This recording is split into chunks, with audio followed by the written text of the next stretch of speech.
Hai, selamat siang. Perkenalkan, nama lengkap saya Veronica Abi dengan NPM 33220064. Baik, pada kesempatan kali ini saya akan menjawab pertanyaan-pertanyaan mengenai tes PISA. Soal yang pertama itu, jelaskan apa yang dimaksud dengan PISA. Jawabannya, PISA atau Program for International Student Assessment adalah suatu studi internasional di bidang pendidikan yang diselenggarakan oleh organisasi internasional bidang kerjasama dan pembangunan ekonomi. Nomor 2, dengan bunyi pertanyaan, mengapa diadakan tes PISA?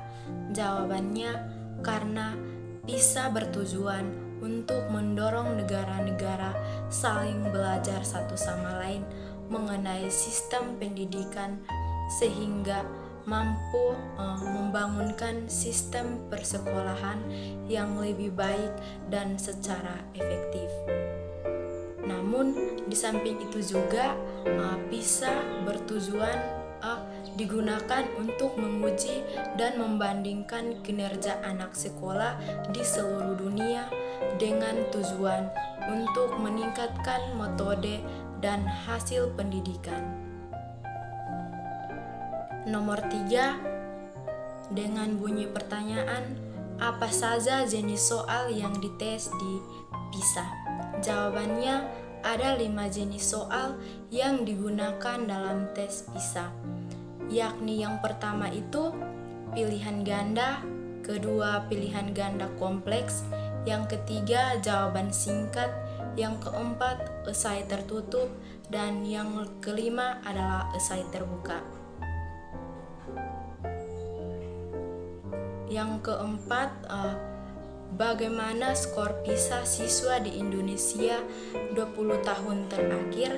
Jawabannya, Kepala Badan Standar Kurikulum dan Asesmen Pendidikan atau yang biasa disebut dengan BSKAP, Kementerian Pendidikan Kebudayaan, Riset dan Teknologi.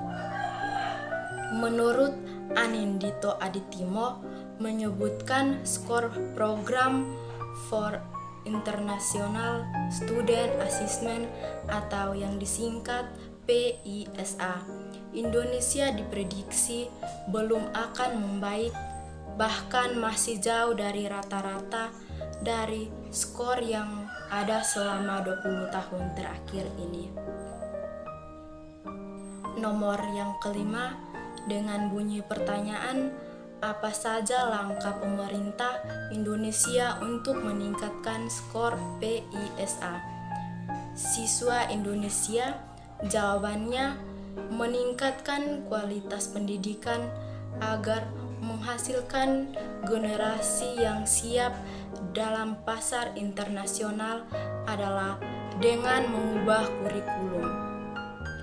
Tujuannya adalah agar Indonesia mampu mengajar ketertinggalan yang salah satunya dibuktikan melalui asesmen atau yang disebut dengan PISA. Mencanangkan program Merdeka Belajar yang digulirkan Menteri Pendidikan dan Kebudayaan. Dengan harapannya semakin banyak siswa-siswi yang memiliki kemampuan untuk keterampilan terutama yang berkaitan dengan kemampuan diri atau kemampuan nalar peserta didik dalam bidang literasi dasar, yaitu membaca, matematika, dan sains. 3 materi ini yang dianggap cukup mewakili kebutuhan pasar tenaga kerja global. Nomor 6, dengan bunyi pertanyaan, menurut Anda sebagai calon guru IPA, apa yang bisa dilakukan untuk meningkatkan skor PISA di Indonesia? Jawabannya, menurut saya sebagai calon guru IPA, yang bisa saya lakukan adalah mengajar sesuai dengan tingkat kemampuan siswa, di mana ini akan dilakukan dengan cara menyederhanakan kurikulum, sehingga lebih fleksibel dan berorientasi pada kompetensi. Namun selain itu juga akan dilakukan personalisasi dan segmentasi pembelajaran berdasarkan asesmen berkala. Sekian dari jawaban yang saya sampaikan. Terima kasih.